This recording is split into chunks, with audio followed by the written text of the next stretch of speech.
ආයුබෝවන් දරුවනේ අද මම කියලා දෙන්න යන්නේ සිංහල කියවීම හා ලිවීම පළමුවෙනි ශ්‍රේණියේ දෙවන පාඩම පිළිබඳව.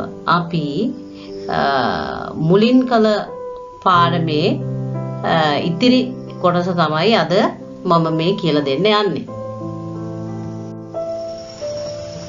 දැන් ඔන්න පුතාලාට පේනවා මේ දම් පාටින් ඇලපිල්ලත් නිල් පාටින් ඉස්පිල්ලත් කළු පාටින් කොඩියක් දකින්න හම්බ වෙනවා. එහෙනම් අපි එදා ඇලපිල්ල කළානේ. අද දුවලා පුතාලාට මම කරන්න යන්නේ ඉස්පිල්ල සහ කොඩිය පිළිබඳව. මේ ඉස්පිල්ල සහ කොඩිය අකුරු වලට යෙදුනාම ශබ්ද කරන්නේ කොහොමද කියලා අද අපි ඉගෙන ගනිමු.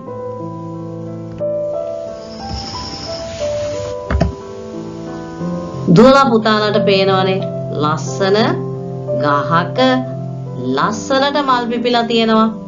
එක ළඟ ගස් දෙකක් තියෙනවා. පාට මල් ගොඩාක් පිපිලා තියෙනවා. මේ දෙන්න කවුද? සහන් සහ පවනි.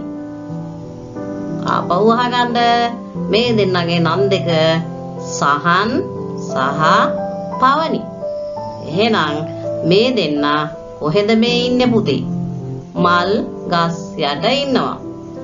සහනුත් පවනිත් මල් ගස් යට ඉන්නවා.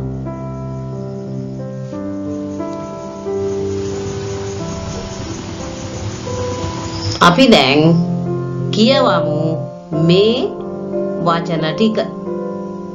සහන් සහන් පවනි පවනි මල් මල් ගස් ගස් යට යට ඉන්නවා. ඔන්න අකුරු එකතු කරලා කියවන විදිහ තමයි ඔය මම දැන් දෝලා පුතාලට කියලා දුන්නේ. ආයෙත් සහන් පවනි මල් ගස් යට ඉන්නවා. දැන් මෙතන පුතේ ගස යට කියලා හැම නෙමෙයි කියන්නේ ගස් කියලා. එකට වඩා තව කීපයක් තියෙනවා නම් අපි ගස් කියලා තමයි කියන්නේ. ආයෙත් අපි මගෙත් එක්ක කියවමු හැමදෙනාම සහන් පවනි මල් ගස් යට ඉන්නවා. ආපහු අකුරෙන් අකුර තව එක පාරක් කියවමු නේද? සහන් පවනි පවනි මල් මල් ගස් ගස් යට යට ඉන්නවා ඉන්නවා. ඒ ආකාරයට අපි කියවන්න ඕගොල්ලෝ හුරු වෙන්න ඕනේ.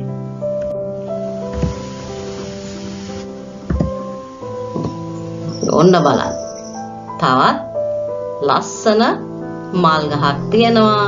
දැන් මේ දෙන්නගේ නම් දෙක මතක ඇති. සහන් සහ පවනි. දැන් බලමු මේගොල්ලන් මොනවද කියන්නේ කියලා. දැන් අකුරු දිහා බලන්න ඕනේ. අර අර බලන්න බලන්න මල් මල් හරි හරි ලස්සන ලස්සන මල් මල්. දැන් ඔන්න බලන්න පුතේ අර ඉස්පිල්ල කතා කරනවනේ ඉස්පිල්ල පිළිබඳව. එතකොට මේ හරි කියන එකේ රයන්නට යොදලා තියෙනවා ඉස්පිල්ල. අපි පුතේ අකුරු වල ඉහළට දාන පිල්ලමක් නිසා අපි මේක ඉස්පිල්ල කියලා කියනවා. ආයෙත් මම කියලා දෙන්නම්කෝ. අකුරු වල ඉහළට දාන නිසා අපි ඉස්පිල්ල කියලා කියනවා. දැන් තව නව පේනවන එකක් කොඩියක් වගේ නේද? අන්න හරි. සයන්නට ඉහළින් බලන්න දාලා තියෙනවා.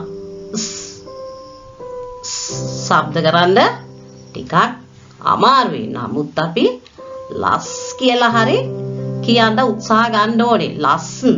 දැන් ඔන්න එතන තියෙන්නේ පුතේ කොඩිය. මොකද්ද? කොඩිය. දැන් උඩ වචනෙත් තියෙනවා බලන්න කියන එකේ. නයන්නට යොදලා තියෙනවා. ඒකෙත් කොඩිය තියෙන්නේ. දැන් මල් කියන වචනෙත් ලයන්නට කොඩිය යොදලා තියෙන්නේ. එහෙනම් අපි අද ඉගෙන ගත්තේ ඉස්පිල්ල සහ කොඩිය කියන පිල්ලම් දෙක අකුරු වලට යොදලා ශබ්ද කරන ආකාරය. එහෙනම් අපි තව සැරයක් මේක කියවන්න උත්සාහ කරමු. අර බලන්න මල්. ආයෙසරයක් අර බලන්න මල්. හරි ලස්සන මල්.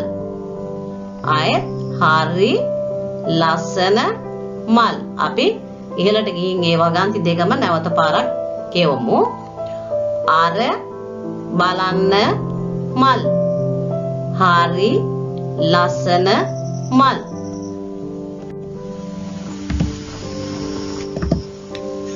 එහෙනම් අද දුවලා පුතාලා ඉගෙන ගත්තේ ඉස්පිල්ල සහ කොඩිය පිළිබඳව.